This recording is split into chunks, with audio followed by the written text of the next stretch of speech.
Hey everyone, welcome back to another episode of Tooth and Claw. This is Mike. Just wanted to give a quick producer's note. So our last episode, many of you noticed that it was only playing a small amount of the beginning portion of the episode. I'm really sorry. I don't know what happened. I tried everything I could. I re-uploaded, told everyone to refresh their feed, close the app. Nothing was seeming to really work for a small section of you, and for that, I'm really sorry. And at this point, everything should be good. The whole episode should be playing for everybody. So go back and check that out. Imogene was an amazing guest and had so much cool information to share about snow leopards. So go check that out if you haven't or if you weren't able to. I'm pretty confident this issue is just a one-off thing. It hasn't happened before. I'm going to try my hardest to never let it happen again. So you're safe to listen to that episode and this episode and every other episode we ever do, wherever you want to listen to it. But I thought this would be the perfect opportunity to plug our YouTube channel because the only platform where there were no issues, the whole episode played start to finish, the whole hour and a half was on our YouTube channel. And that's just Tooth and Claw over on YouTube. You get to see our faces if that's something that interests you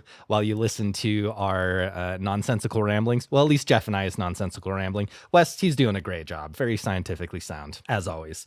Anyway, just wanted to get that out there, spread the word. That's all I've got. I've done enough talking. Let's get to the episode. Let's go.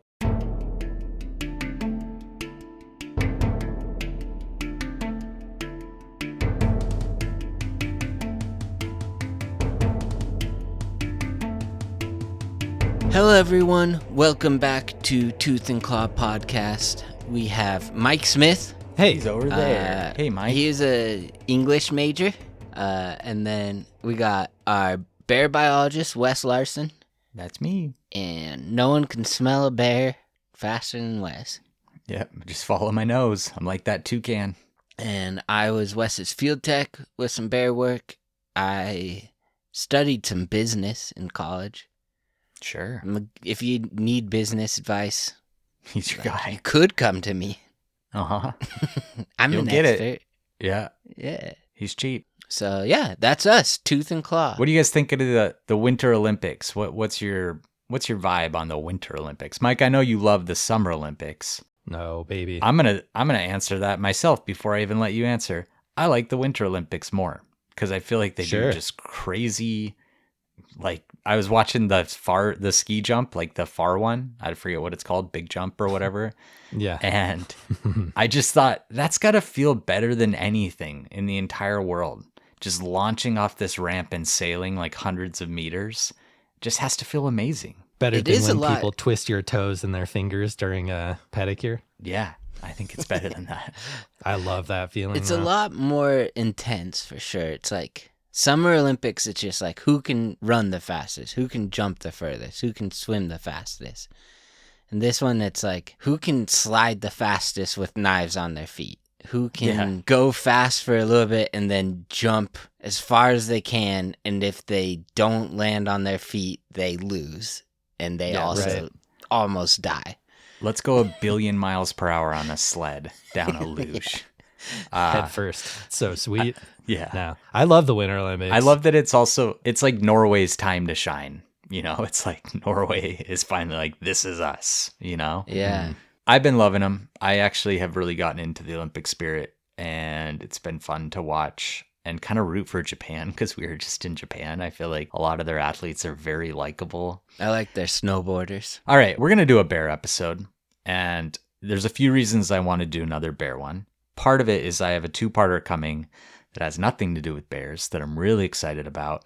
And then we have a couple other episodes scheduled after that aren't bear episodes. And it's going to be a minute before we have another one. So I wanted to do a fun bear episode. And they're definitely the ones we have the most of. And then also, I get a lot of questions from people saying, what bear spray should I buy? And I tell them they're pretty much all the same, and they are. I have actually been working on my own bear spray, and it is going to be an improvement over the existing bear spray. I'm really excited about it. I have some partners. We've been working on it for years. That's coming out probably this fall. So I'm not telling people to wait to buy bear spray. If you're going into bear country, definitely just grab a can. But if you aren't needing to buy it, you should wait for mine, because I'm really excited Fall's about kind it. of a bad time to release your bear spray. It is a little late. It'll be hopefully before like hunting season and stuff for people. But yeah, I mean, it's as quick as we probably can get it out. What flavor But is I'm it? excited to talk more about it. Cherry, black cherry flavor. Oh my gosh. No, You know it's not. just what I like. You know how to sell. No, we'll talk about it more. But again, don't wait I'm for it if excited you need about bear it spray. because you said what? If you make $10 million, me, Mike, and Brent all get $1 million or something. I think I might have said that. Hey, nice. Yeah. I think I've already promised away my first 10 million if I do happen to get rich from this bear spray, which is fine. I don't think people should be that rich. Well, 10 millionaires I think is okay actually. But Wow. You're really tightening that belt. Dude, Yeah. wait till he gets to 10 million and see what he says. just going to hold on to it. He'll be like, No, I would actually, definitely 30 millionaires are fine too. You guys would get some money for sure. $1 million. Why not? Oh, I don't like money at all. I'm a better person than you because of how little I like money. It's not that I dislike money. I don't think people should hoard money. I see. When so many people need it. All right, I got a question for you guys to start off this episode. What does the name Doogie Dowler make you think of? Doogie Howser, right? Correct. I thought of a go-kart. I like that too. It's also a great answer. Okay. Doogie Howser, the Dougie. the Dougie. Who's the country singer that doesn't know how to do the Dougie? Ain't a damn one know how to do the Dougie. No, I'm not in Kentucky. Do you remember I that don't know. song? He's like, I don't do the Dougie. I don't do the Dougie. I just fish and wear my boots. That's all he does. Doogie Howser. Wes watched the Turning Point halftime. Yeah. I just want to fish and camp and wear my boots and mow my grass. All right. So when I was a kid, there's a show on TV called Doogie Howser. And it makes me feel a little old that probably a lot of you don't know who this is or what this was. I actually don't know who it is. It's Neil Patrick Harris's first role. Oh. And he was, as a child actor, he acted as this doctor who's 14 years old and is like the best doctor in the world. He's a child prodigy, graduated medical school when he was 10, became a full-fledged doctor at 14, and it was a weekly show of like his kind of challenges being a child doctor. Great show. It's one of the rare moments where someone is cast as a 14-year-old and they look like they are 14 years old. He looks like a child. He looks younger Yeah. than 14 when you It look really at photos does. of this. Anyway, that's what I thought of. Has nothing to do with this episode aside from the name Doogie Dowler is in the episode. Okay. Thanks for taking us down that road. I have Just some forget sources. Who idiots again. I have some sources here. One of my main sources was actually another podcast called Storytime with Seth Rogen. If you probably know that name, Seth Rogen. He You know did who this. that is, Jeff. He did this Sorry, story. what's his laugh? Really? Yeah, that's pretty much it. The episode is called The Ballad of Mount Doogie Dowler. Outside Magazine did an article on this. Reader's Digest did a story on this. Those were all sources that I used in prepping this episode. Okay. Don't listen to him. Listen to us. Doogie, it's a great episode. It's really good. I do recommend it. Doogie Dowler, though, is in a show about a teenage wonder kid doctor that finished medical school when he's 10. It's a mountain in coastal British Columbia near Campbell River, and really near the top end of Vancouver Island. It's also named after someone who's pretty cool. So nearby, there's a little island called Quadra Island, and on that Wait a island, there's minute. yeah. Sorry to interrupt. I Yeah. really am. No, But it's so fine. is Doogie Dowler all one word or is it two different? 2 words. It's a first and last name. The mountain has a first and a last name? For a mountain? It sure does, Mike. What's Everest's last name? Or is that its last name? Ev, Mark? rest. It could be Everest. Eve. All right. Interesting. K2, I guess, is 2 names. Wow. Yeah, That's K awesome. too. Nearby Quadra Island has this little community on it, though. And in 1956, Doogie Dowler moved to the island, and he started to run a small grocery store and a post office with his family. The store became something of a community meeting point, and stores like that, little grocery stores, are really the lifeblood of these tiny rural communities. And Doogie became really well known, well liked, and well respected around town, which is a triple threat You know, if you can have those three things, you're sitting pretty in a town like Quadra Yeah. Island. It's He did a lot of hard. It's kind of hard just to have like one of those. yeah, well liked but not well respected. Yeah. Yeah, I think that there's a lot of people like that. He did, well, not a lot, but some. He did a lot of other stuff for this community though, and he'd become a really important fixture around Quadra Island. This is both from like, you know, running the store, being the postmaster, all of that.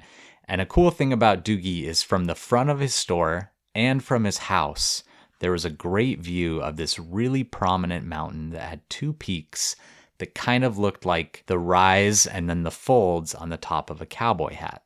And it wasn't officially named. Everyone just called it Cowboy Hat Mountain. So when Doogie died in the early 1980s, some of the other prominent community members decided to name that mountain Doogie Dowler. And I'm sure it had an indigenous name that they kind of just steamrolled over. But I don't really understand how you do that. How you just say like, hey, let's just name this mountain after this guy that just died. But they went ahead and did it. And they went through the right channels, I think, because if you look up this mountain on like Google Maps, it comes up, Mount Doogie Dowler. I don't think it was just like a nickname. It's pretty cool for him. It is cool. It's a great name for a mountain too, in my opinion. His Mike's kids and not his sold on it yet. You don't like Mount? He's confused by the two names. Mount Doogie does sound pretty good. I kind of like Mount Doogie Dowler though. I think it rolls off I'm the coming tongue. around. You know what? I'm sold. I'm back in, boys. All right. Doogie Dowler's Mount back Mike on the menu. Smith. So Doogie's kids and his grandkids grow up on Quadra Island as well, and one of those grandkids was Colin Dowler. And Colin really seemed to love growing up in a place like Quadra Island. He's incredibly outdoorsy. He's fascinated by the natural world and wildlife and pushing his body. And even like the TV they had in their house had a really flimsy antenna and was always malfunctioning. So he hardly ever watched TV and just really spent his entire childhood outdoors. He's also a short king. I could only find articles that said he's shorter than 5'8", which is a real short guy way to tell someone your height.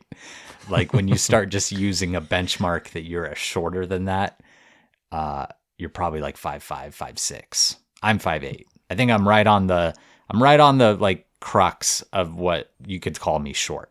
I would say I'm short. I never thought of you as like a short person. Yeah. Never. I think never I did was I think like, wow, notably short. growing up, but yeah, I don't feel that way. Anyway, he only weighed about 125 pounds as well. So this is like, he's a pretty small dude, but everyone just talks about how tough and scrappy and just kind of wild he was too. So you kind of got that mental image, Kind of like which is Smeagol. important. Kind of like Smeagol. Yeah, I think he's very similar. This story takes place when he's about to turn 45. And at this point, he's a pretty good short king, right? He's a short king, for sure. We're going to have our favorite short king category, but I think Smeagol's a great entry into that. Spoiler, my answer is Smeagol. Yeah. What was he again? He's a halfling, but was he a hobbit? I thought he's a hobbit, but it's like some different group of hobbits or Yeah, something. I think that's what it is. So at this point, Colin had married, he had a kid, he'd moved to a bigger town on Vancouver Island, Campbell River, but he still thought about Mount Doogie Dowler all the time. And part of the reason was because it was named after his grandpa, and part of the reason was because no one had ever actually summited Mount Doogie Dowler. And Colin and his brother Paul, they wanted to be the first. And it's a pretty imposing mountain. I get why no one summited it. It almost always has snow on it. It's very steep. They had tried in their 20s, but they had to turn back because of bad weather. And someone else had tried when Colin was young, and they fell 800 feet to their death. Holy moly. If you've ever been to British Columbia, coastal British Columbia, there are so many mountain peaks, and so many of them are wild. Like there's no infrastructure, no trails, just thick brush. Unbelievably thick and thorny brush to get through, and then really treacherous rocky slopes to get up to the top. But in 2019, Colin and his brother decided they would start making plans to summit the mountain. In July of that year, just a few days before Colin's 45th birthday, he told his wife he was going to take some time off work and do a short reconnaissance trip to Mount Doogie Dowler and try and find the right route for when he and his brother would climb the mountain. It would require a boat ride, a kayak ride, a bike ride, and then a long hike and some night camping alone. The bike ride would be on one logging road that like ran 8 miles up the mountain, but that was it. How'd they bring a bike on their kayaks? They strap I think it it on? just like strap it to it. And it's just Colin doing this. He just kind of had some free time and decided he would do it on his own. And his Maybe wife it was had a tiny bike because he's a little one of those guy, little so one of those little clown it's like a Good point. clown bike. I think it'd be easy to get one of those onto a kayak. But does he have a tiny kayak too? You know, like that's the Oh thing. shoot! Oh my gosh! Everything's scaled down. This bear's gonna eat him in one bite. All right. Bear? Yeah, I mean, I already spoiled that. All right, his wife had a really bad feeling about this trip, and she told Colin not to go. And when they were talking about it, he even said, I never really read any statistics that say you are more likely to be attacked by a grizzly by yourself than with other people, right? And his wife said, yeah, I guess I haven't either. Now, if any of our listeners ever say that, I'm going to come to your house and I'm going to pinch you. I'm going to pinch you hard. Because is that true, Jeff? That he hasn't read those statistics?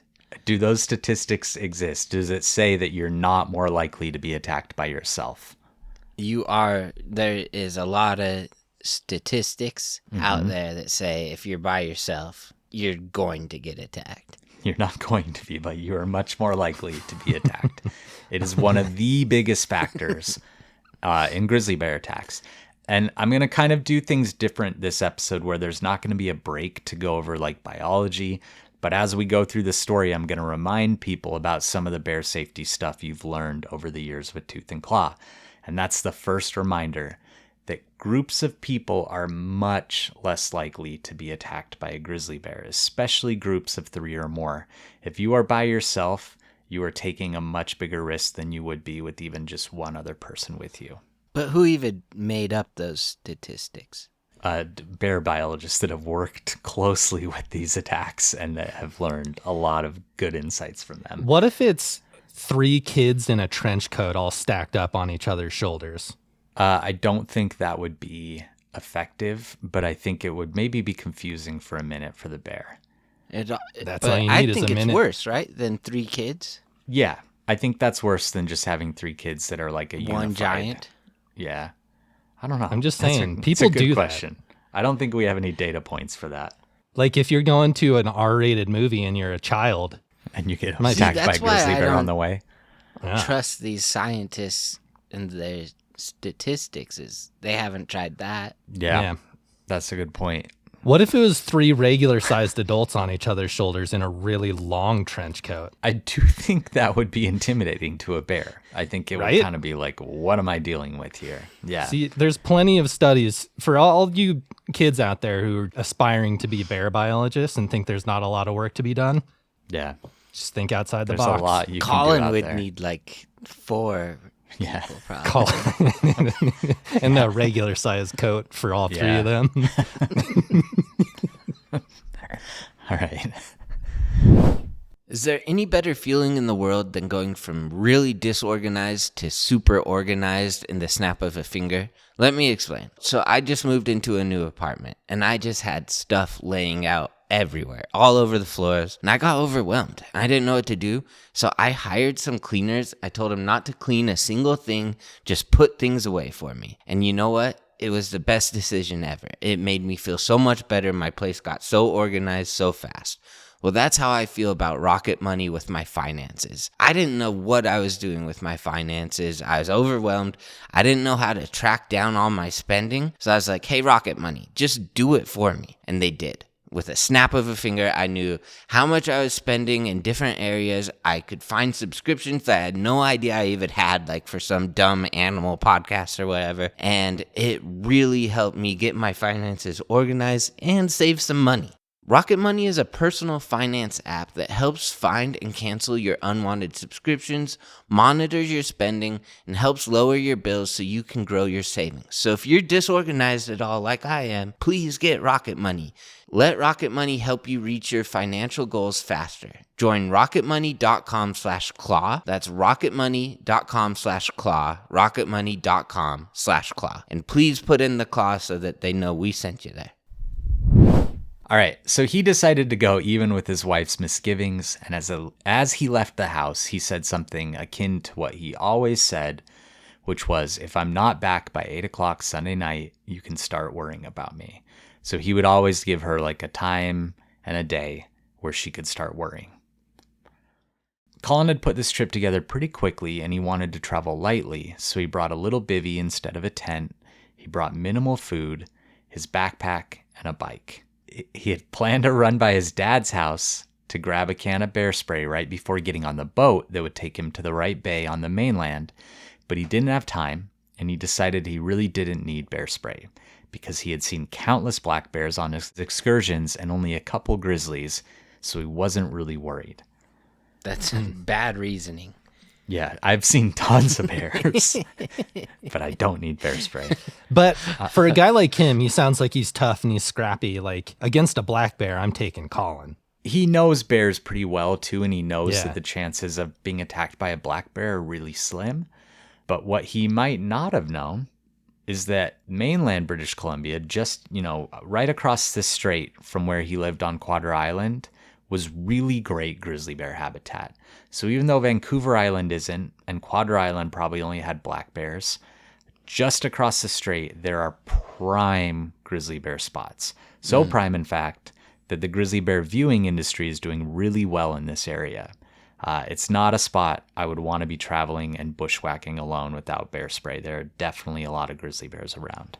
For him too, I feel like when you are in nature that much, when you're outdoors that much, and he's encountered a lot of bears, he's gotten a little too comfortable type of thing, you know? Yep. It's like, Sure. it's It like, happens to yeah, all I've of been us. close to bears before. They don't bother me. I don't bother them type of thing, you know? Exactly. I can relate. I mean, even us, like, there's been plenty of times where I've gone fishing and I realize as I'm on the way that I'm entering grizzly bear habitat and that I forgot bear spray. And sometimes I just go for it, and like, that's not right, but it does happen. So I do understand how this happened to him. But I will say, if I was like bushwhacking up a mountain and camping by myself, I would feel very, very uncomfortable without bear spray or without a I deterrent. only ever bushwhack by myself. You I don't like to only do it in the ever- company of others. And you always have your bear spray. Yeah, right. Just in case my mom bursts in the room. Gotta deter her. Ghost? Oh my gosh. You're gonna She's need always watching me. Yeah. You're going to need a proton pack for that, not bear spray. You Right. think she's in there watching you? Yeah, of course. She did die in the house you're in, right? She did. Yeah, she's in the walls. So it could be like she got stuck in there type of situation. All right. So Colin takes his little boat to this bay where he's getting to the beginning of this logging road. And he's actually completely astounded because he runs into other people there. And he really shouldn't be because this is out in the middle of nowhere. But specifically, he runs into a cook that is from a logging camp. And they chat That's a bit. Really interesting. Yeah, it's like if you were to go, way up into the Bob Marshall Wilderness, and as you're starting your hike, there's a camp, where you didn't think you would ever see anyone. Kinda. This seems yeah. more extreme than that. Yeah, this is even more so. But they chat, he tells him what he's doing, and this cook actually asks him if he needs anything. And Colin says, yeah, I actually need some bear spray. And the cook brings him a brand new bottle, and Oh, Colin amazing. he stuffs this bear spray into his pocket. So let's talk for a second about where you should carry your bear spray. What do you guys think? Your bear spray holster. It's a good On your answer. belt. Yeah. But then your sometimes belt's a I good don't spot. wear a belt. So really what you want is to carry it in the same spot every time you go, and it needs to be somewhere where you can quickly grab it and somewhere it's secure. Those are the three things. So for me, I really like having it on my belt on my right hip. That's just where it's always at. It's where I carried it when I was in Yellowstone every single day, and I just have that muscle memory of that's where I would go. If you have a chest holster, that's fine. If it's on your left hip, that's fine. It can be in your pocket, but as we're going to learn, that's not always the best place for it. It can get caught as you're pulling it out, or it's maybe easier to lose. So the main thing, though, is you don't want it in your backpack or somewhere where you can access it really quickly. So the things to remember is always in the same spot so you have muscle memory, and then somewhere where you can quickly get it.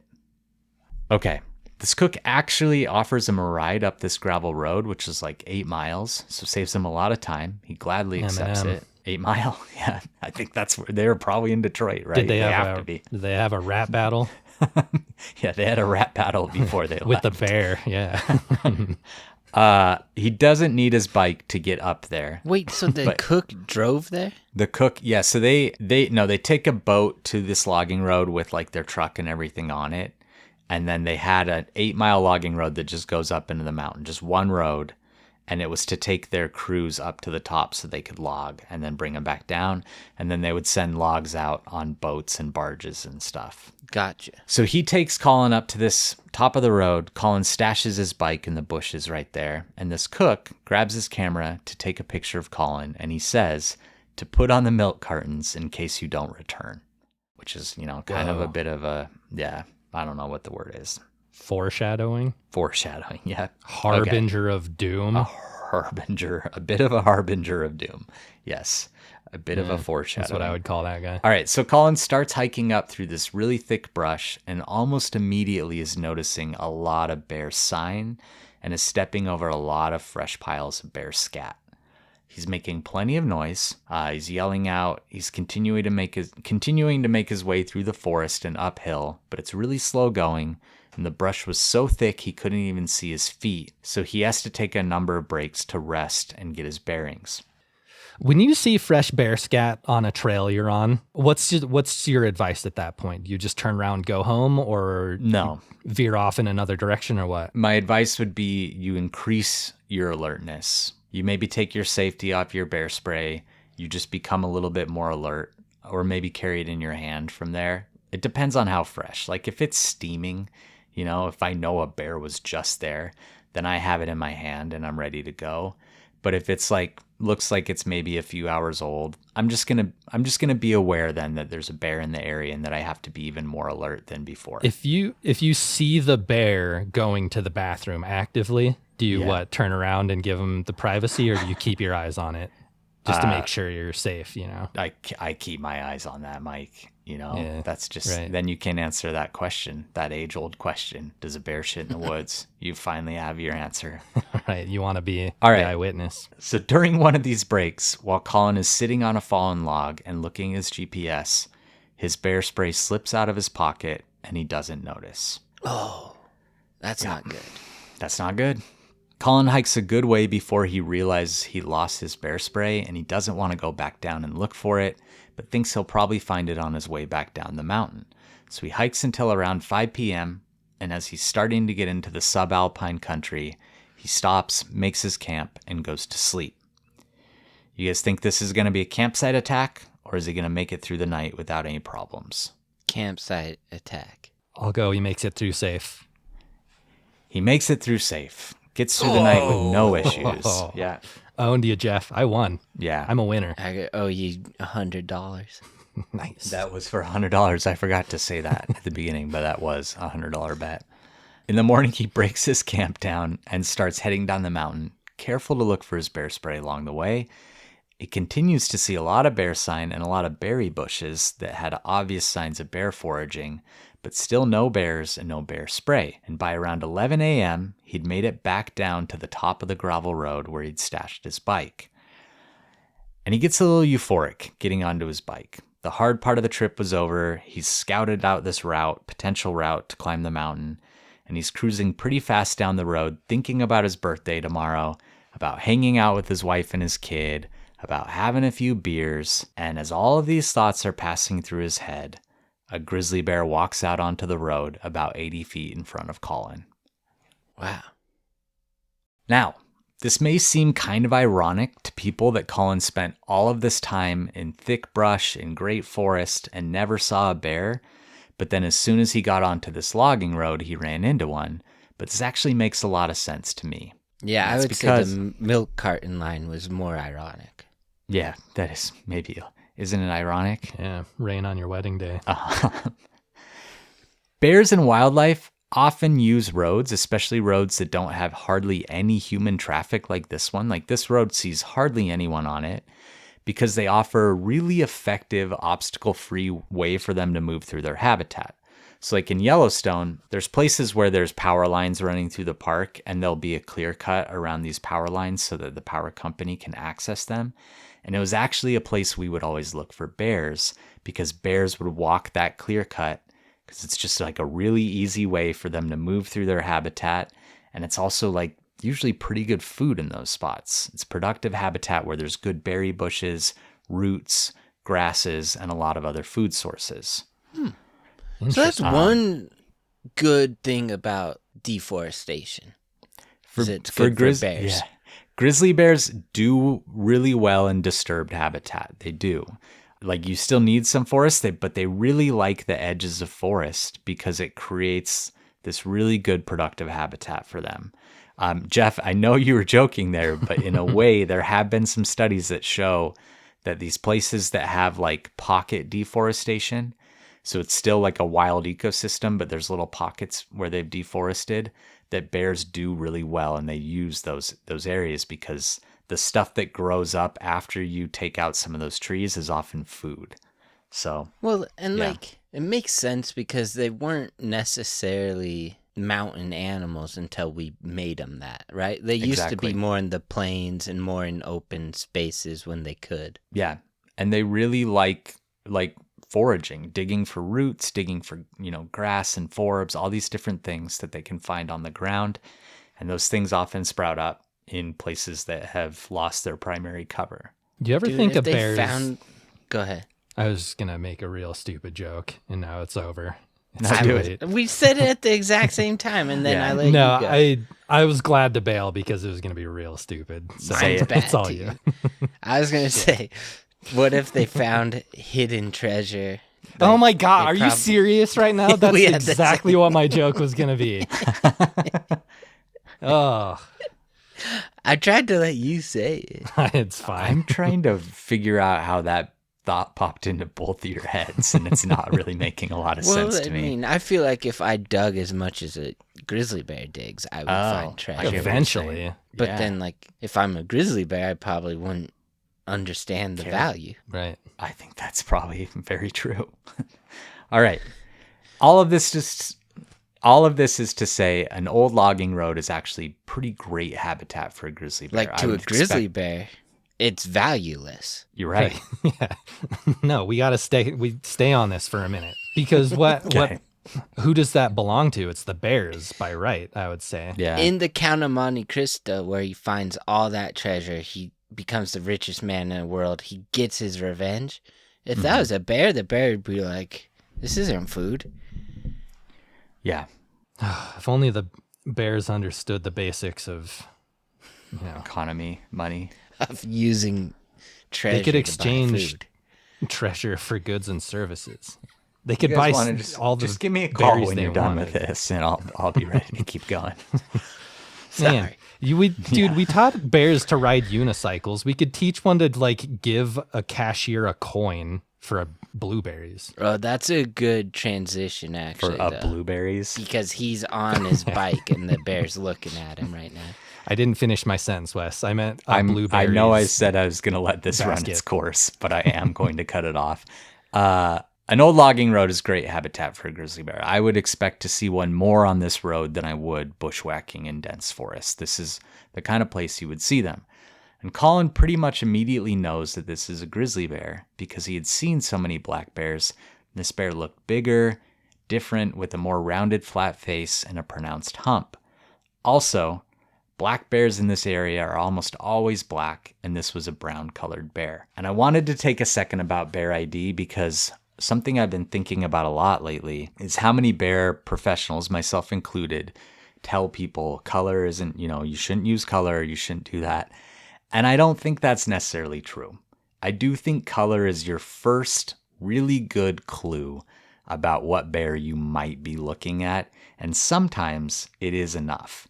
Like if you see a jet black bear, it's almost certainly going to be a black bear if you're in North America. If you see a bear that's like brown with really light blonde colored tips, there's a very good chance that it's a grizzly bear if you're in grizzly bear country. If you see one that's like cinnamon colored, it's probably a black bear. So that's your first really good clue. If you see a white bear, it's probably a polar bear. It could be a black bear, though. Depends. Or it could be a grizzly. There's been white grizzlies, too. Yeah, Mm-hmm. spirit bears, though, are much more common than a white grizzly, for sure. It could be a panda if you only see like a very small portion of it through the bushes. Yeah. Maybe you're the colorblind and you can't see black. Or maybe you're all blind. Yeah, that's true. Then it could be anything. Can't see anything. Might be a car. Get out of the way. All right. Oh, gosh. So, this is a relatively large grizzly bear, and Colin immediately yells, "Hey, bear," to let it know that he was there. But instead of running away, the bear just turned and looked at him, then looked back at the brush where it had just come from, and then looked back at Colin. Colin mentally was pleading with this bear to just go back into the brush and leave him alone, and then it turned and started walking straight toward him. Wow. So It's interesting. This is our first real story where someone's on a bike. Yeah, that was why I wanted to pick this one, actually. It's kind of an interesting scenario, and we're going to talk about that a bit. He's in a bit of a pickle because he knows that he has to try and discourage this bear from approaching him. So he swings his backpack onto his front, he grabs his hiking poles, and he extends them and starts knocking them together and banging them on his bicycle and yelling. But this bear keeps coming, and it's kind of swinging its head and huffing while it walks towards Colin. When this bear's about 30 feet away, he starts getting nervous, and he didn't want to be on his bike like straddling it because he felt like he had a limited range of movement. So he hops off the bike, and that movement actually makes the bear do a tiny little bluff charge and scrape its claws on the gravel. And then it stops for a second, but then keeps coming when Colin stands there frozen in place, holding his bike. Then this bear walks to where it was just a few feet from Colin and his bike. And then as he stands there totally still, it slowly walks by him and the bike, close enough that he could reach out and touch it. Wow. Which he doesn't do, but he could have. He can't believe what's happening, and he kind of feels like this grizzly bear is just going to pass him a few feet away, and then he's just going to have a hell of a story to tell when he gets home that no one's going to believe. And as this bear as its butt is just inches from passing the end of his bike, it flips 180 degrees around and comes at Colin, and he has just enough time to get one of his poles in between him and the bear and push at the bear's forehead with it. And so he kind of like puts this hiking pole right against the bear's forehead and then pushes, and it kind of seems to work. Like this bear hasn't fully launched a charge yet. It's more just still investigating him. So he's keeping pressure on it and kind of keeping it away from him. And it's working a little bit. And then suddenly the bear just rolls its head, snaps into this pole and breaks it and kind of pulls it away from him a bit. So it's broken in the middle, and they're kind of doing this tug of war thing with it. And Colin says out loud, "Oh, come on now. We don't need to do this. I'm your friend." This is so interesting. A bear that's like 10% like, might attack you. Yeah. I'm sure it gets elevated even more, but just like at the start, it just feels like the bear is kind of winging it, you know? I think you're right. I think this bear is investigating him as food. I really do. I think it is thinking, I'm going to check this out. This might be food. And it's still a little nervous and not totally sure what it should do at this point. So is this hiking pole scenario, I know we've talked about with like sharks and stuff, they always teach you to put something between you and the predator or the animal that's, posing a threat. Is that a thing for bears at all? If you have like a sword, or some kind of like a spear or something, is that going to deter them, or are they just going to like not really understand what that would signify? It's last resort is what I would say. Like, sure, if you are completely out of options and this bear's not leaving, sure. But I also think you run a pretty big risk of just antagonizing it by touching it with anything. That's the same with sharks. Like if you actually make contact with the shark, it might actually charge in and bite you because you're antagonizing it. What about in like 1700s Japan, a samurai where there's grizzly bears? Yeah, I think the samurai should probably sword? try and use his sword. That's all he has. Yeah, it's worth it. We should have asked some samurai while we were there if they did that. Yeah, you should have. Shoot. Okay. Next time. So the bear drops the pole and moves toward Colin again. and Colin decides that he's going to have to get a little bit more aggressive to deter this bear. So he throws his backpack on the ground near the bear. There's some food in this backpack still, so he's hoping that it might go for the pack. And when that doesn't work, he picks up his bike, which is tiny, so I'm sure he can pick it up really easily, and he throws it at the bear. And that actually kind of is enough for this bear. It decides it's going to go ahead and attack. So it clears the bike.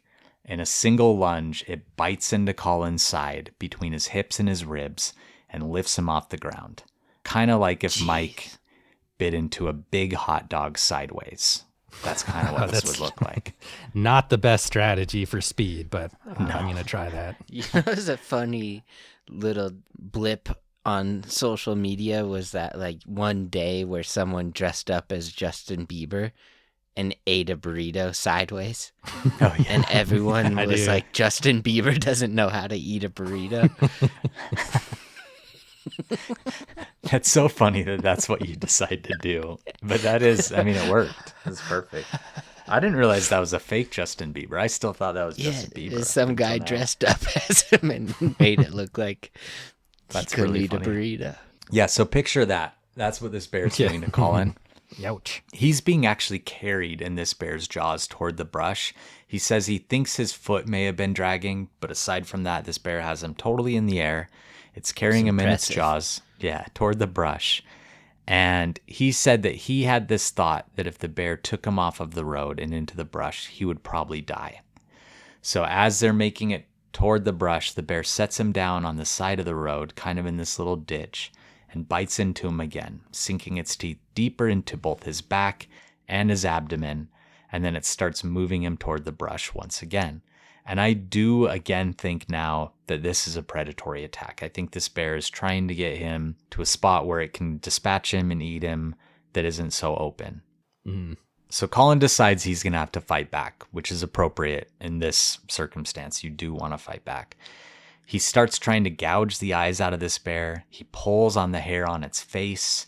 He's doing everything he can to try and annoy this bear, and it does kind of work.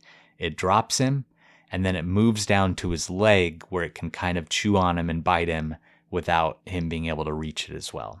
And it starts biting into his leg repeatedly. And at this point, I think it's kind of antagonized because it's doing these aggressive bites that are leaving puncture wounds, but it's not necessarily at this point stripping away big pieces of flesh like it's eating. It's just, doing these really aggressive bites. And it would bite one leg mostly. Every once in a while it would bite the other one, but it's mostly focused on one of his legs. And Colin decides what he's going to do now is reach down, put his hands in the bear's mouth. This feels like a very Jeff-coded thing to do to this bear. Yeah.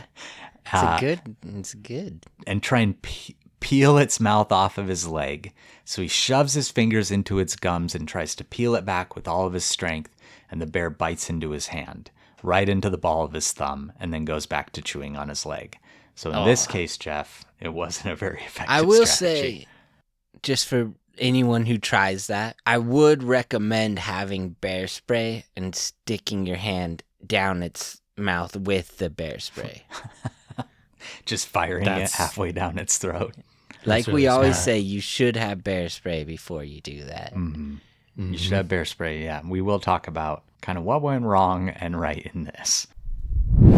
This episode of Tooth and Claw is brought to you by Graza. So I've recently been in a little bit of an unspoken competition with Wes. I don't think he even knows what's going on, but we both started cooking for ourselves a lot recently. And one thing that I've noticed is that basically every recipe that's even remotely tempting to me always calls for olive oil. And Graza olive oil has quickly become my olive oil of choice. It's delicious, easy to use extra virgin olive oil at an affordable, everyday price. It tastes super fresh, so natural. I've always been afraid of using oil in my cooking. There's just a certain stigma. I grew up, I don't know if it was the same for all of you, but I always equated oil with unhealthy, not Graza olive oil. It tastes healthy because it is healthy. And healthy eating's something I've prioritized a lot lately. And olive oil is the timeless classic, healthiest fat that I like to add to my meals. It's good for your heart, it's good for your brain, polyphenols, all kinds of stuff. You eat it, it tastes good, it makes you feel good, there's no downside. And you can get 10% off your first order of any olive oil on their site, but I wholeheartedly recommend the Graza Duo.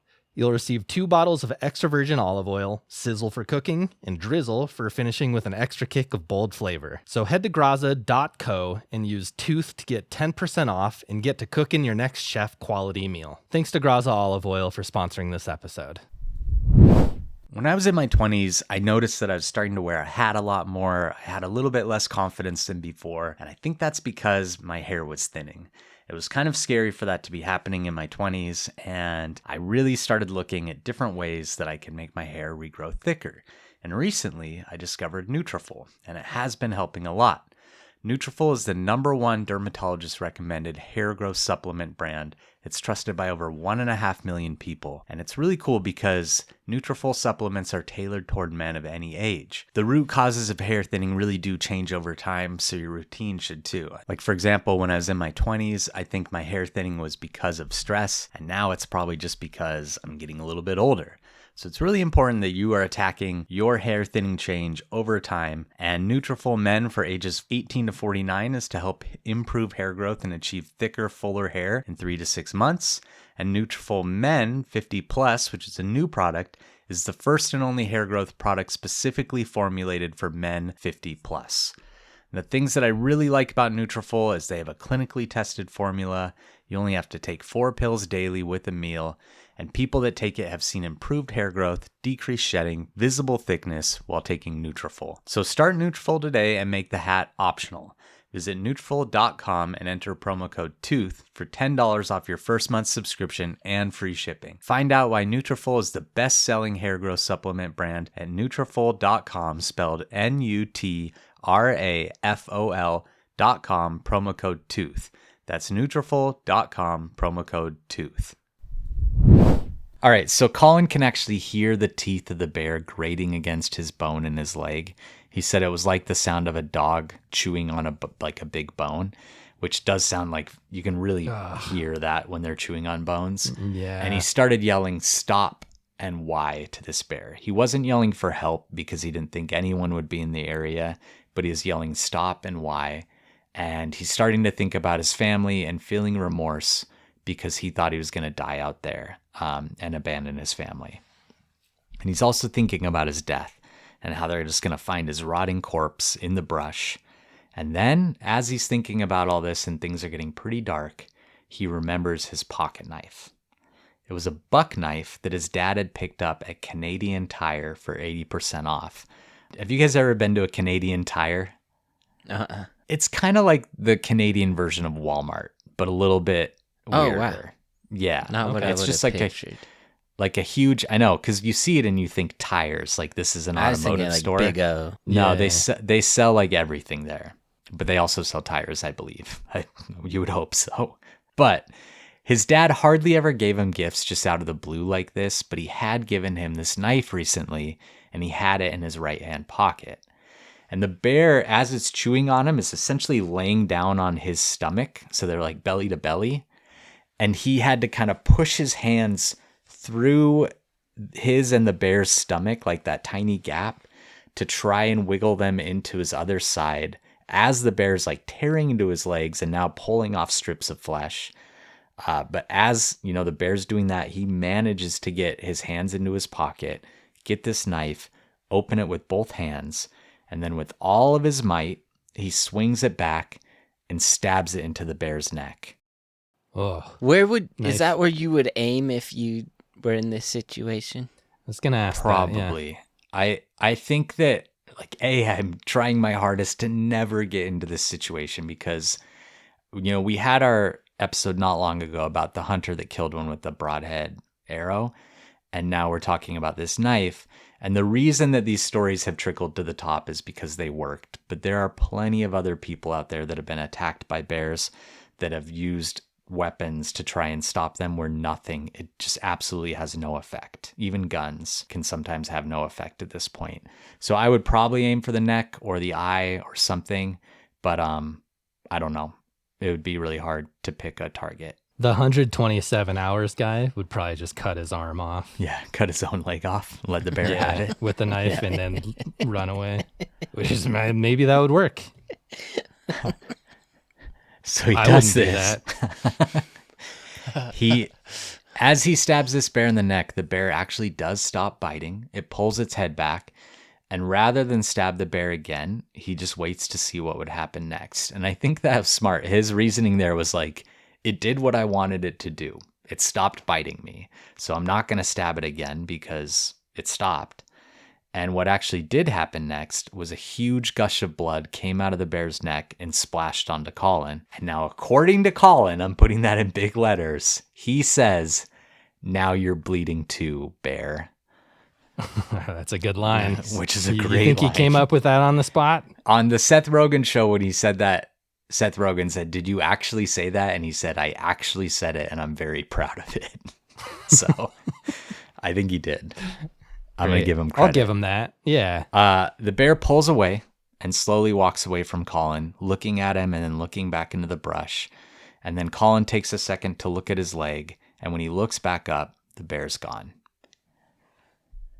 So Colin at this point knows he needs to do a little bit of wound management quick. So he tears off his shirt sleeve and he makes a tourniquet to tie around his leg. And when he looks at his leg, he kind of sees these weird folds and bumps, and he thinks maybe his pants are bunching up. But what he realizes is that this bear's puncture wounds have brought out a bunch of meat, and he has meat that looks like raw hamburger from his own leg that's laying all over his leg. And that's what he's seeing. And it's funny because this isn't funny. That but, is, yeah. Yeah, I need to stop saying that. Hilarious. One of my colleagues that I trapped grizzly bears with when we were doing research with grizzly bears, he had actually flown a little too close to the sun once while he was trapping, and a bear bit him in the arm. And he didn't really even realize he had been bit because it happened so quick. And he looked at his arm and he thought he had a piece of raw chicken on his arm. And what it was the muscle and the tissue that the bear had pulled out with its tooth when it had bit him. And he was trying to brush it off, and then he realized what it was. Oh, crazy. All right. So as we've mentioned quite a bit, Colin is a smaller dude. And at this point, he was actually really Too much, grateful. probably. Yeah, way probably too much. Cut some of that out. At this point, he's really grateful for that because he's pretty small and he had small legs, and he called them himself like chicken legs. And I know that pain. I got smaller legs myself. But the nice thing about it was that this sleeve that he had torn off would have been too big had he had bigger legs, but it was just big enough that he could get a granny knot in it and tie it over his legs and make a tourniquet. Oh, that's So funny. Yeah, so he's kind of like really happy at this point that something his wife had always made fun of him for, his skinny legs, was actually kind of a life-saving thing. Oh, wow. Yeah. She'd call them Wednesday legs because she would say like, "When's they gonna break?" or something. I forget. It was like a funny pun that she, yeah. But if Yeah. he's bigger, he'd have that's bigger a good one. sleeves too. That's true. You know, Yeah. it kind of is but if you got those big old like tree trunk legs like Mike, it doesn't matter how big your sleeve is. You're not I'd getting just around cut the there. waist of the shirt. Yeah, I was just gonna, maybe he did have huge arms. I That's don't true. know. He could have been Really jacked. No, long he's arms. 130 pounds. 125. Yeah, but if he's like 3 feet tall, then that's a big torso. I don't know. He should have just given us his height, because now my imagination's running wild. He may have in one of these articles, but they all just said that I read said less than 5'8". What other great benefits are there to having short legs, Wes? Plane rides are great. Yeah. You're just comfortable. I've said this before, I think, on the podcast, but being short kind of sucks when you're in like high school and maybe like college. After that, it's just great. You just fit everywhere nice. You're nice and comfortable all the time. Everything is easier when you're short, I think. Besides like maybe grabbing things on high ledges or whatever, playing basketball. Okay. So he decides that he's probably not going to survive waiting for the logging crew. They might take them hours to get up there, or even days. So he's worried the bear might come back too, and he starts crawling toward his bike. But the gravel on his kneecaps is really bothering him as he's crawling, which he admits is kind of funny because he's completely ripped to shreds by this bear, but the gravel on his kneecaps is bothering him. and his kneecaps are fine. That is funny. So he flips over and he uses his better leg to scoot him on his butt back to his bike. But now he has another challenge. Getting on this bike was not easy. So he tries to use his pole to push himself up and onto the bike, but the pole bends and breaks and he crashes back onto the ground. And then he manages to finally climb onto this bike and he starts to pedal and he immediately face plants on the other side of the bike. No. Oh, no. But he's not going to give up. Again, Colin is really tough. Yeah. And he crawls back onto this bike. He manages to stabilize himself and start pedaling. And he really only pedals with his good leg, and he just uses his mangle leg to keep weight on the other pedal. So it's this really lopsided, clunky bike ride, but he's making time. He's getting through it. And during the ride, he can feel his pants and his bike seat getting warm from all the blood that's spilling out of his body. But he just keeps focusing on getting to the 3-kilometer mark because that's where a big downhill starts, and he can coast down to this logging camp. Sorry, this road's 8 kilometers, not 8 miles. I misspoke earlier. It'd be like Snow in Former. He's the rapper, probably, because... See, Oh, wait, do they use kilometers in Canada? I'm not sure. They do, yeah. I was just trying to think of a white Canadian rapper. even when it was 8 miles, I was kind of like, I don't know if it's worth the effort of kayaking your bike out there. 8 kilometers. It's like, what do you bring a bike just for that 8-kilometer road? But it worked out. It seems like it's like such a nice grade on the way back, though, that it was just kind of fun to ride it even. But yeah. It's a really harrowing bike ride, as you can imagine. He has to focus on every pedal and concentrate on the horizon. And reading about this part, it seems like he had to summon like a pretty unreal amount of determination and courage to make it downhill. But he finally does. And he coasts down the hill, and he pretty much crashes on the front porch of this logging camp main tent. The men rush out to a really horrific scene. His entire body is covered in puncture wounds and big long gashes. It looks like Freddy Krueger had dragged his hand down his back. His legs are full of large holes that have all this meat hanging out of them. And his side had a huge chunk missing, and you could actually look into his body cavity and get a clear view of his kidney. No way. Yeah, which was a new experience for all these loggers. They had never seen anything like that before. Holy cow. Yeah, that tracks. It'd be weird if they had. There's like a guy that's like, oh, I've seen this. That's a kidney. That's nothing. They rush to patch him up with their first aid kits, and while they're also calling rescue services.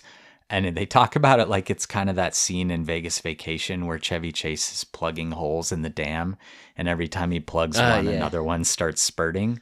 That's kind of what's happening. Visual. Yeah, Classic. That's what's happening with his puncture wounds, is as they cover one, another one would start bleeding more intensely, and they're kind of playing whack-a-mole with his puncture wounds. Colin calls his wife, but she's at the lake, so he just leaves a message. Or no, he doesn't leave a message because he didn't want to scare her. And then he calls his brother and tells him that if he died, he wanted him to know that he may have killed a grizzly bear with a pocket knife, which is like a very brother thing to do. I think that's probably what we would say too. When the paramedics do arrive, they're able to give Colin blood, and they stabilize him and load him onto the helicopter, and he sets off for a hospital in Vancouver. And they do think if they weren't able to give him blood in the field, he probably wouldn't have made it to the hospital. Meanwhile, Colin's wife is getting home from her lake trip. It's almost 8 p.m. on Sunday. She turns the corner, and she sees that Colin's truck wasn't in the driveway, but his brother and his mom's cars were both there. So she gets out of her car, they rush outside, they tell her not to panic, but that Colin had been attacked by a grizzly bear and already being operated in the hospital, which is like, you kind of panic when someone says that to you. Right. Especially if they're rushing out to me. If someone's like running at me, yelling at me to not panic, I'm like, well, I don't kind of panicking. I'm fixing to panic, actually. Well, and it's not fair to her too, because like, if she doesn't panic, they'll probably be like, what's wrong with you? Why aren't you like taking this more seriously? That's why, you should be like panic a little bit, but not like that much, but enough to know that we know that you care. Find that perfect little middle ground of panic. By the time she does get to the hospital in Vancouver, Colin had already undergone over 6 hours of surgery. He had over 50 wounds and gashes. The doctors had to use over 200 staples and stitches to patch him up. His femoral artery in his leg had to be fixed. They couldn't stitch it back together, so they had to use a vein transplant from elsewhere in his body to stitch it up. And then the bear had come millimeters from rupturing his kidney and some of his other internal organs. Following the surgeries, he reunited with his family and got the bad news that the bear had done a large amount of nerve damage to his leg. And the doctors told him he would probably never walk normally again and probably would never be able to walk on a trail without some sort of brace. This happened in the summer of 2019, and in the fall of 2020, Colin had already run a full half marathon. Hell yeah. Wow. Yeah. This guy is sweet. I He like is. Colin. Yeah. That's amazing. He also has tried to summit Mount Doogie Dowler again, but wasn't able to because of weather, I think. He's pretty freaking tough. Yeah, I'm pretty impressed by him. Yeah, that's amazing. The bear wasn't so lucky. After successfully evading capture for a while, British Columbia wildlife officials managed to capture and euthanize this bear. It was a 4 or 5-year-old male bear that weighed about 350 pounds and was in good condition. It most likely would not have died from this stab wound, but I do think the knife saved Colin's life. They do think this was a predatory attack, the people that investigated the incident. Oh, yeah. So you think it was the right decision to I do. get this bear out of there?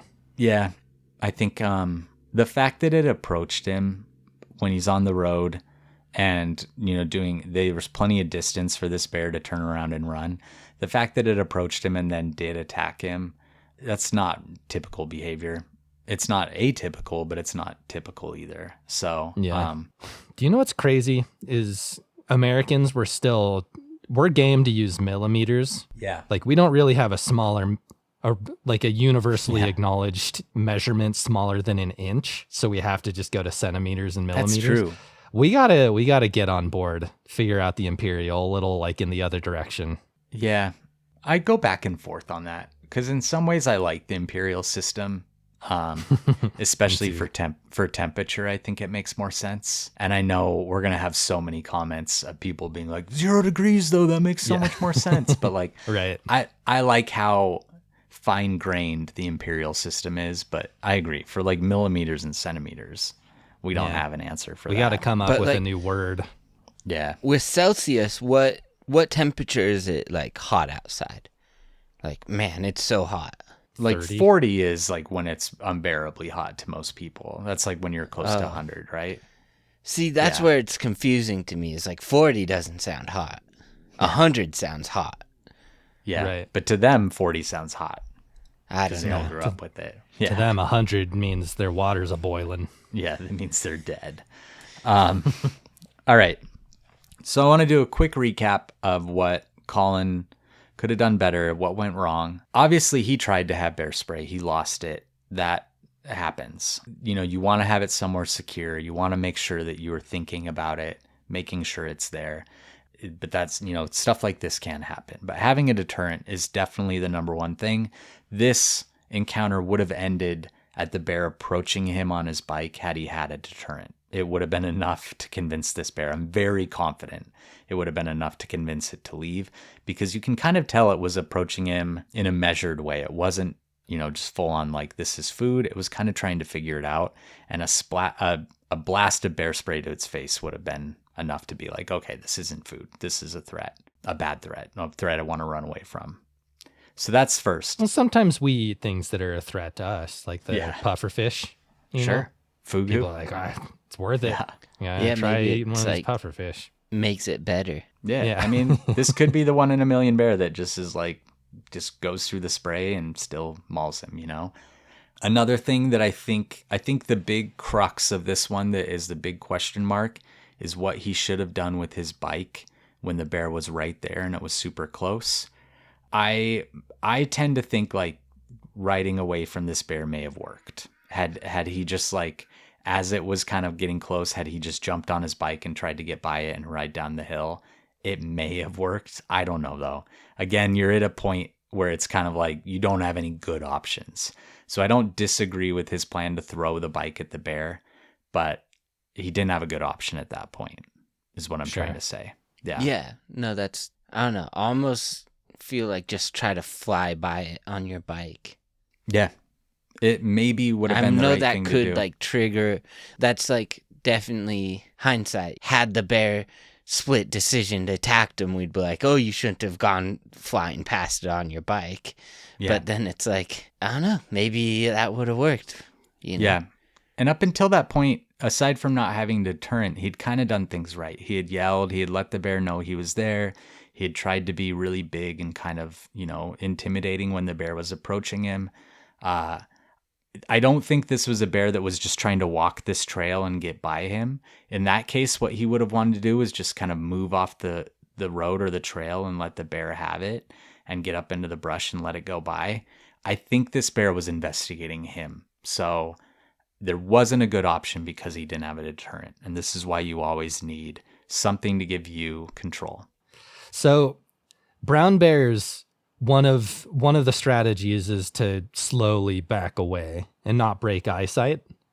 The eyesight thing, don't worry about. Yeah. Don't worry about the eyesight, No. but like slowly moving away from. So had he maybe left his bike and backed away just his body, would that have been something you would recommend maybe? Had I been in this particular situation, I think what I would have done, had I yelled and the bear just kept coming, I would have tried to throw something from my backpack, grabbed some food really quick and thrown it to try and distract it. I probably would have taken my bike with me just because it's like a faster mode of transportation, and I would have backed away slowly. So the three things I always tell people are group up, get your bear spray out and get it ready, and back away slowly. But if you have a bear that is potentially predatory, which we know is incredibly rare, you're going to have to deter that bear. That's not a bear that like backing away is going to work, or grouping up might work in that situation, but backing away isn't really going to. So that's why you need a deterrent, is if in case you run to this kind of bear, which doesn't happen much, but it does happen. Yeah. Also, Okay. listeners, there's some hammering. I'm in my closet and there's no walls connecting to it. So I'm tripping out that someone's like on the ceiling or something. I don't know where this hammering's coming from, if you heard it, Yeah. but that's on my end. Yeah. Maybe my mom's in your place now. Tired of watching me. He Just was always hammering. she's like, she better Mike just not. sits there on his computer doing nothing all day. We gotta go find someone new to haunt. No, dude, that's who you need to haunt. Just Like someone who just watches stuff. Let's move on to our categories, unless you guys have any other questions. Yeah, no, that was a really interesting one.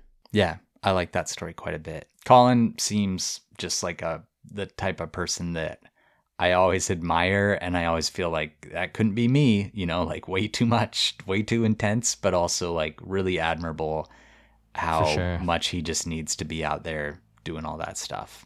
So Like Survivor. I think the hindsight stuff's interesting on it, where it's like, obviously losing the bear spray and not going and finding it was the biggest mistake, and is interesting too because it's like he knew that he messed up by not bringing some, and then he was given that lifeline just to lose it again. So it's like, I know. I solved the problem and then I got myself right back into where I was. Yeah. But then, yeah, like I think he could have maybe flown past the bear. I think he could have maybe like used the bike as more of a barrier than to like throw it at the bear. Mm-hmm. There's things you could nitpick, but that being said, for not having bear spray, it's like that bear was acting really strangely too, where it's just kind of brushing up against him, not attacking him. So it's kind of like you don't want to do too much, but you also like can't just like do nothing. Right. And like we've talked about, there are things that are going to work for almost every bear out there, but there are still going to be bears that act differently, and that's why you need something that works for all of them. And that's what a deterrent does for you, is it gives you the upper hand in 99.9% of those encounters. And there still could be a bear that a deterrent doesn't even work. But if we pretend that bear's a human for a sec, or like under the same laws as humans, he kind of attacked first. The bear kind of self-defense. Yeah, in a way. I guess that's true. Like Sure. the bear never attacked him until he chucked his bike at it. Yeah. It's a good All right. point. Okay. Extreme All right, miscarriage of justice that this bear was put down, I think, right? That's not exactly what I'm saying, but I do think it's interesting, like, just hypothetically, what would have played out had he not thrown the bike at the bear. Yeah. Every group has someone who insists on doing things the hard way. I'm trying to think if that would be me, Wes, or Mike. Probably me, honestly. The person still paying for a subscription they forgot they had. That one refusing to update their phone because it still works. And especially when it comes to overpaying for wireless. But just switch to Mint Mobile and you'll be so glad that you did. Stop paying way too much for wireless just because that's how it's always been. Mint exists purely to fix that. Same coverage, same speed, just without the inflated price tag. And for a limited time, get 50% off 3, 6, or 12-month plans of unlimited premium wireless. Bring your own phone number, activate with an eSIM in minutes, and start saving immediately. No long-term contracts, no hassle. Ready to stop paying more than you have to? New customers can make the switch today for a limited time. Get unlimited premium wireless for just $15 per month. Switch now at mintmobile.com/tooth. That's mintmobile.com/tooth. Upfront payment of $45 for 3 months, $90 for 6 months, or $180 for 12-month plan required. That's a $15 a month equivalent. That's so cheap.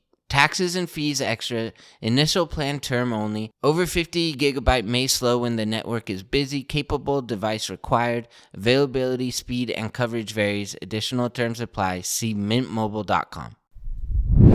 One thing that I've found that's true about getting older and becoming an adult is that you really learn that a lot of things you maybe thought were a problem that just you were having is actually a problem that a lot of people are having. And ED is definitely one of those things. It's much more common than you might think, and luckily, it's simpler to treat than ever. Up until recently, you'd have to get a doctor's appointment. It could be embarrassing. It kind of just felt like this whole thing you had to go through to get your ED treated. And now with HIMS, you can do it in minutes online. It's super discreet, and it's going to make a world of difference for your sex life, for your confidence, for everything. HIMS offers access to ED treatment options ranging from personalized products to trusted generics that cost 95% less than brand names if they're prescribed. And the thing that's important to remember is this really isn't a one-size-fits-all kind of care. It's your health and your goals that are put first with real medical providers, making sure you get exactly what you need to get results. And you know, when it comes to ED, that's what we're looking for is results, right? So you can think of HIMS as your digital front door that gets you back to your old self. And I will say too, I've liked a lot of their products. Their hair products are really great too. There's just a lot of really good stuff on the HIMS webpage. So to get simple online access to personalized, affordable care for ED, hair loss, weight loss, and more, visit hims.com/tooth. That's hims.com/tooth for your free online visit. hims.com/tooth. Featured products include compounded drug products, which the FDA does not approve or verify for safety, effectiveness, or quality. Prescription required. See website for details, restrictions, and important safety information. Actual price will depend on product and subscription plan. Okay, let's move on to our categories. I asked you guys first your favorite short king. This can be from real life, from movies, from TV, whatever you want. Yeah, if I'm going to take it real literal, I'll probably say like Joffrey or from Game of Thrones or... Joffrey's your favorite? Oh, short king? I get what Tiny you're saying. little guy. Yeah, he's a Napoleon. He wasn't He's a a king. good one. Emperor. He was for a little bit, wasn't he? He was emperor. Yeah. Okay. I wasn't looking for an actual king. Favorite short guy from movies or TV. I didn't find a king, but I did find a prince. His name is Prince. Oh yeah, Prince was pretty short. He's tiny. He's like 5'2", I think, which isn't Yeah. tiny, but he's a little guy. And Sex symbol. skinny too. Yeah. Man, Hot. love that guy. He transcended being short and not being sexy, you know? He didn't I think need to plenty be of tall. people are out there doing that. Yeah. I picked Josh Hutcherson, PETA from the Hunger Games. He's a short guy. Yeah. He's like 5'5", and I don't know. I've always liked him. I think whenever he pops up in a movie, I kind of get happy that he's there. I think he's a fun actor, and I think he's great in those movies. So that's who I picked. Old Josh. Hold on, I just had one I liked a lot, and then that I'll throw out some out of my names. brain. Bruce Lee. Jeremy Renner's short. I don't like him. Barry Bad guy. Sanders. Kendrick Lamar's pretty small. Tom Holland. Oh, Muggsy Bogues. Muggsy Bogues. yeah. Bogues, yeah. Bogues, yeah, like he was like 5 feet tall, and he was a starting point guard in the NBA. A little taller than that, but It's yeah. like 5'6", right? He's in Space Jam, so you know Yeah. he's got supreme talent if the Monstars are trying to steal it. That's true. All right. Next category. If you had a kid that's a 14-year-old mega prodigy, kind of like Doogie Howser, what would you want him or her to be really good at? Pitching a baseball left-handed, specifically. I think that's the way. It's like a non-contact sport.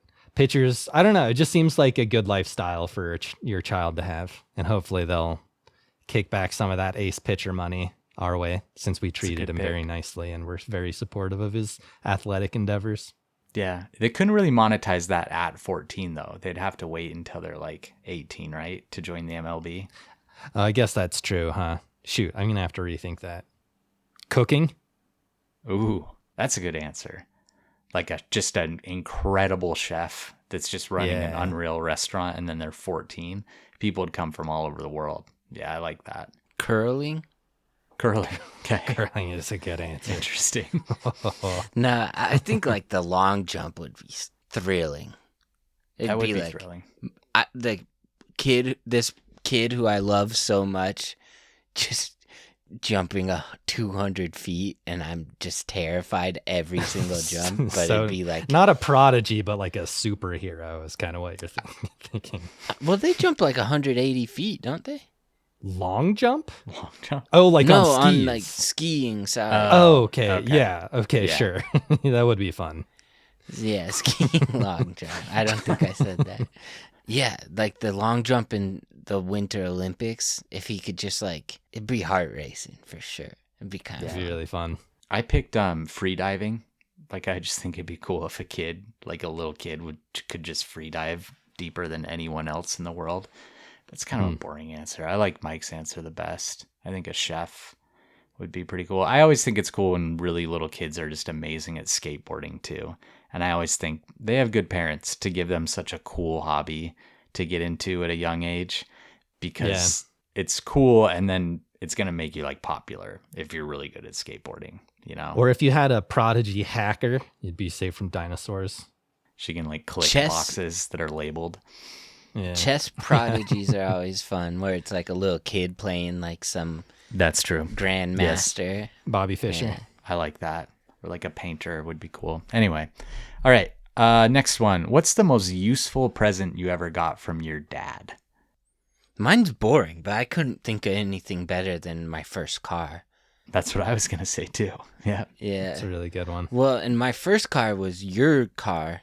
No. And then Cyrus's as well, the convertible Mazda. Didn't you had a red car for your first car, didn't you? Hold on. My first Okay. car was your car and Okay. Cyrus's. And then when Cyrus drove it to give it to me, like the engine exploded and it was Okay. totaled.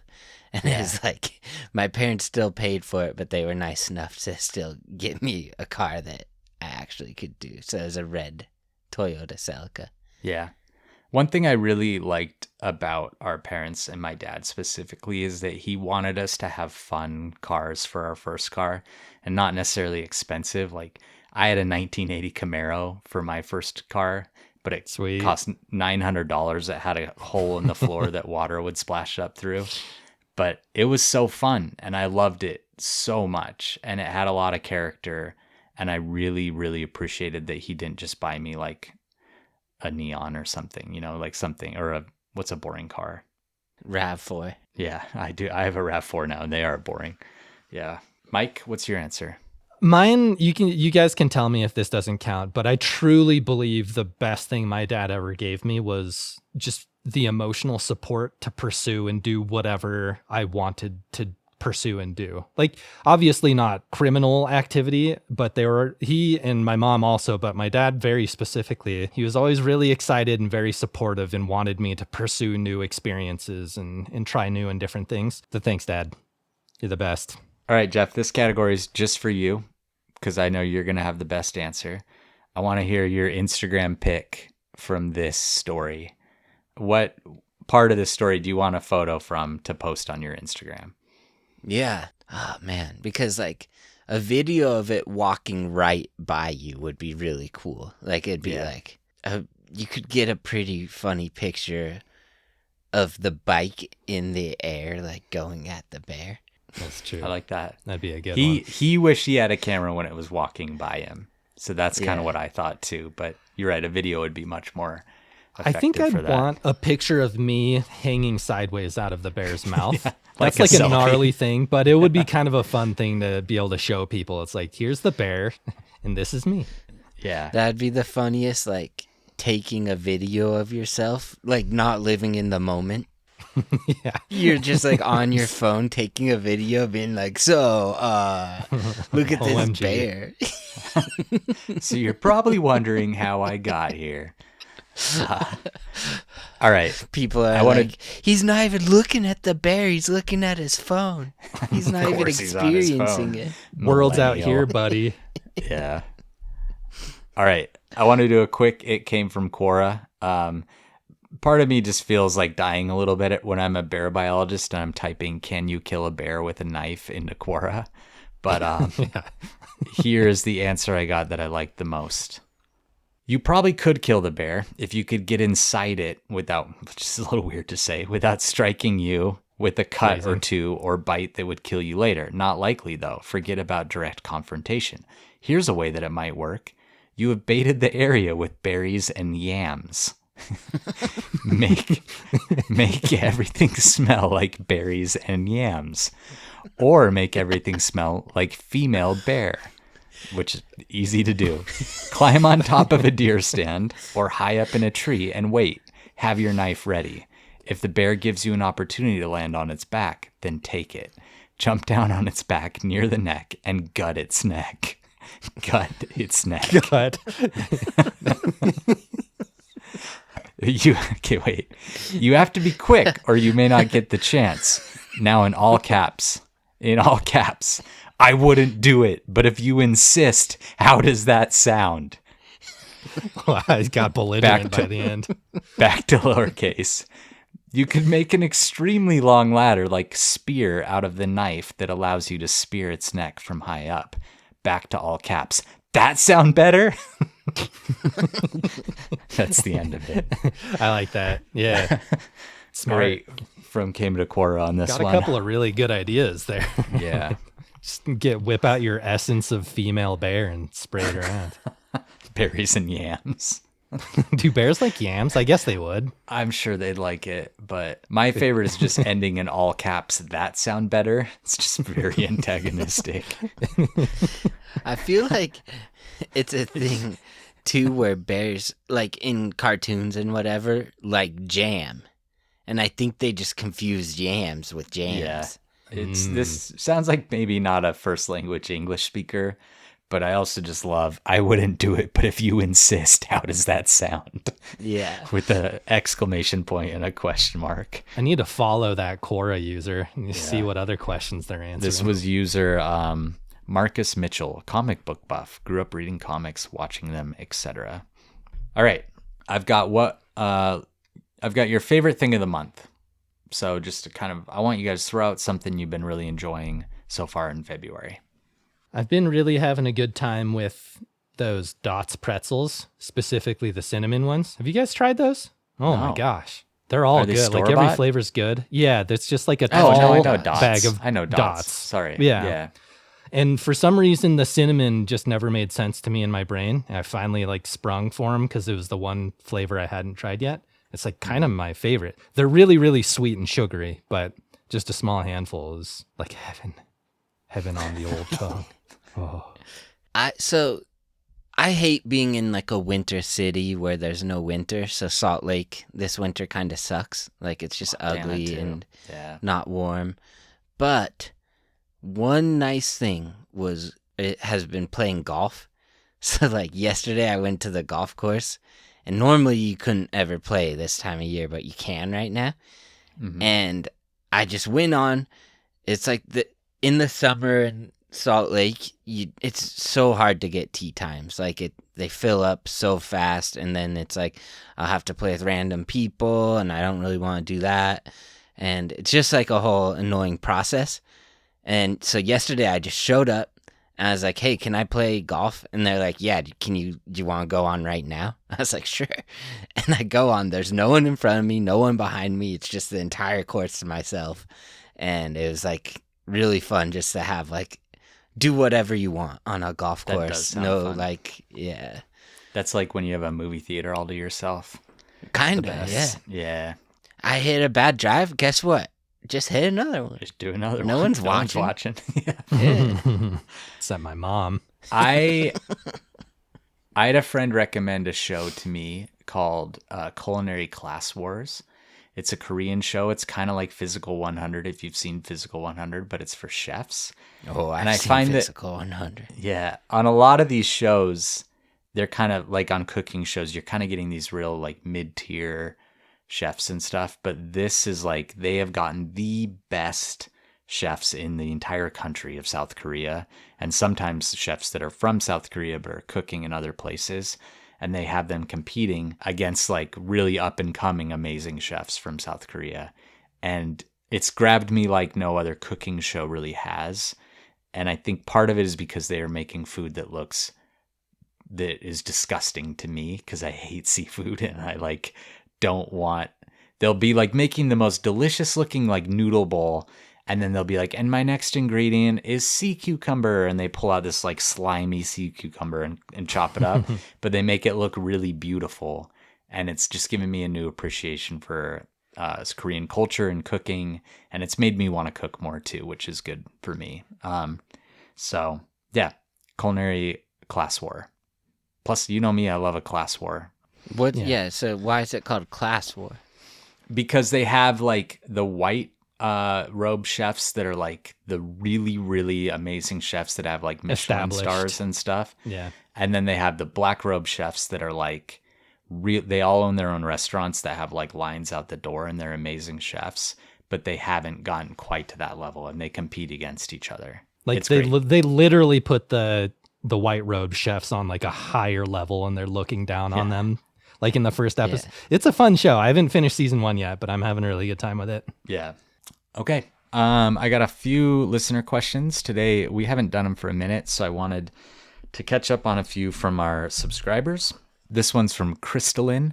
Crystalline says, what non-Lord of the Rings character do you think could handle wearing the ring? Ooh, Captain America. Yeah, that's a good pick. pure of heart. Yeah. Luffy. Jesus. Straw Hat Luffy. George Washington. Jesus is an interesting one. Jesus would be.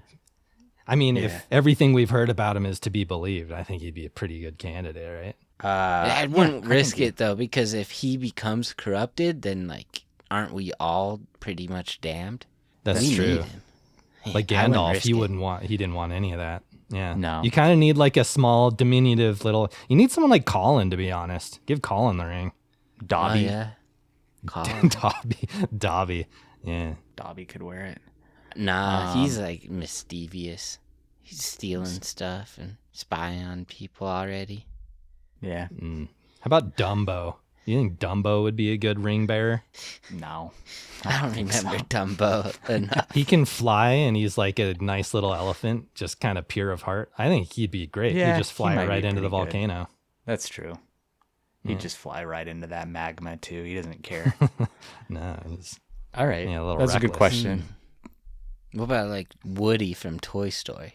No, he's too No. paranoid. Too He's- high strung. He's a little neurotic. yeah. If anything, the dog from I think any dog Slinky. could carry it. Yeah. Now imagine corrupted Woody. That you'd be on a warpath. Well, You'd that's be what I like- was thinking. It's like I'm not that threatened by him.